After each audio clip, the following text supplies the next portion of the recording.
ආදරණීය යාළුවෝ හැමෝටම යහපත පෙරන ලස්සන දවසක් වේවා. ඉතින් අද මම ඔයාලත් එක්ක බෙදාගන්නේ මගේ නිවාඩු දවසක් මම කොහොමද ගත කළේ කියලා. ඉතින් මේ මගේ පුතත් ගෙදර ඉන්න නිවාඩු දවසක්. අපිට නම් මේ දවස්වල හොඳට අවුව වැටෙනවා. ඉතින් ඒ නිසා කොට්ට, මිට්ට මේ හැමදේම උදෙන්ම අවුවට දාගත්තා. ඊට පස්සේ ඉතින් ඇඳ යට මේ හැම දෙයක්ම අස් කරගන්නවා. මම අහලා තියෙනවා වාස්තු විද්‍යාවට අනුව නම් ඇඳ වලට කිසිම දෙයක් තියන්න එපා කියලා. ඉතින් ඒ නිසා මමත් කිසිම දෙයක් ඇඳ යට තියලා නැහැ. ඇඳ යටත් හොඳට පිරිසිදු කරගත්තා. තුවාල මොප් කරලා. ඉතින් සතියකට සැරයක්වත් මම මේ විදිහට අනිවාර්යයෙන්ම කරනවා. මේකට කොට ඒ දේවල් අවුවට දානවා. මොකද ඒවා අවුවට දාන එකෙන් ඇත්තටම විස බීජත් නැති වෙනවා. කොට කවර බෙඩ්ෂීට් නම් අනිවාර්යයෙන්ම මම දවස් 3කට සැරයක් විතර හොදලා මාරු කරනවා. ඉතින් මේ ෆෑන් එක සුද්ධ කරනවා. මේ ෆෑන් එකේ ඉක්මනට දූවිලි බඳිනවා. මට සති දෙකකින්වත් මේ ෆෑන් එක සුද්ධ කරන්න බැරි වුණා. ඒ නිසා ඉතින් ගොඩක් දූවිලි බැඳිලා බලන් ඉන්නේ නැති නිසා ඉතින් අද නම් මේක කොහොම හරි සුද්ධ කරනවා කියලා හිතුවා. මේ වැඩේට ඉතින් මගේ පුතත් මට ආවා උදව් වෙන්න. ඇත්තටම මේ වගේ දේවල් වලට අපි පුංචි අයවත් උදව් කරගත්තාම එයාලට ඇත්තට මේක හොඳ අත්දැකීමක් වෙනවා. ලොකු වෙනකොට එයාලා මේ දේවල් කරන්න පුරුදු වෙනවා.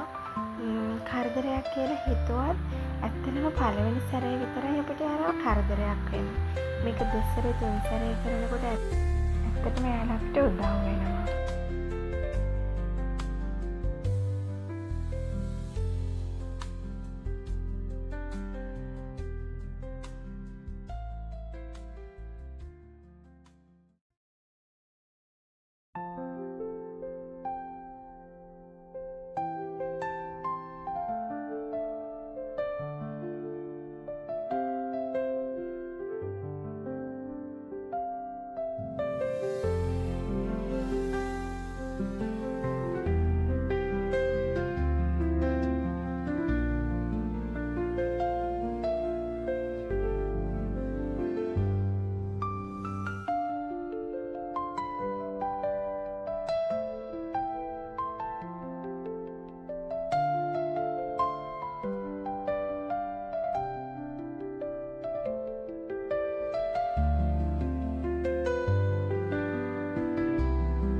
දැන් නම් ෆෑන් එක මේක අපි හොඳින් පිරිසිදු කරගෙන ඉවරයි යාළුවනේ. ඉතින් අපි දැන් මේක මේ හයි කරගන්නවා. ඉතින් දැන් පුතත් මේ අහනවා කොහොමද මේක හයි කරන්නේ එහෙම කියලා. දැන් අපි කීප සැරයක්ම මේ විදිහට මම එයත් එක්ක එකතු වෙලා කරලා තියෙන නිසා එයාත් දන්නවා මේක හයි කරන්නේ කොහොමද කියලා.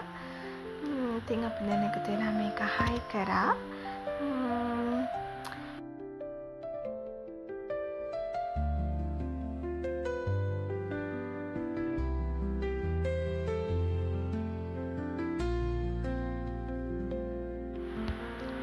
ඇත්තටම අද මට ඕඩර් එකක් තියෙනවා හවසට දෙන්න.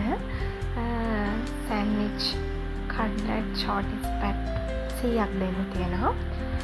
ඉතින් මම ගෙදර ඉඳගෙන පුංචි බිස්නස් එකක් කරනවා.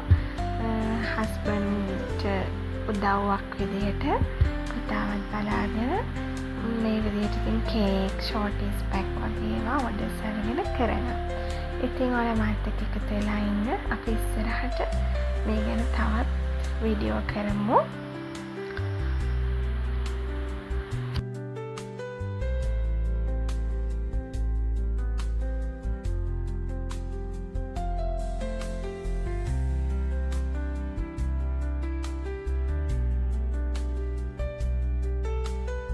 ඉතින් වැඩ ටික ඉවර වෙලා කිචන් එකත් අස් කරගත්තා.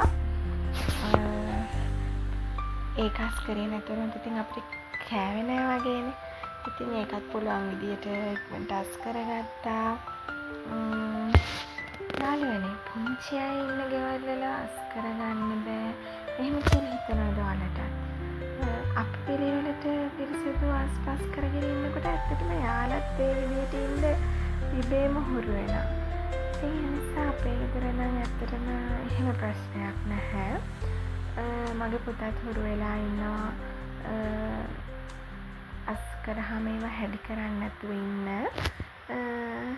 ඉතින් ඒ නිසා මම ඉතින් මේ විදිහට ඉතින් මට පුළුවන් විදිහට මට තියෙන විදිහට ඉතින් මම අස් කරගෙන ඉන්නවා. ඉතින් යාළුවනේ දැන් අපි තව පොඩි ගමනක් යනවා. ඔයාලත් එන්න අපි කොහෙද ගියේ කියලා බලන්න. ඉතින් අදට මම ගිහින් එන්නම්. මම ගිහින් එනකම් ඔයාලා හැමෝම සතුටින් පරිස්සමින් ඉන්න. ඔයාලා හැමෝටම දේශ පිහිටයි. තව පොන්චි දෙයක් ඉල්ලන්න කැමතියි. ඉතින් ඔයාලා මගේ වීඩියෝස් වලට කැමති නම් මාව සබ්ස්ක්‍රයිබ් කරලා මට පුංචි උදව්වක් කරන්න. ගිහින් එන්නම්. මම සචී සුරවීර.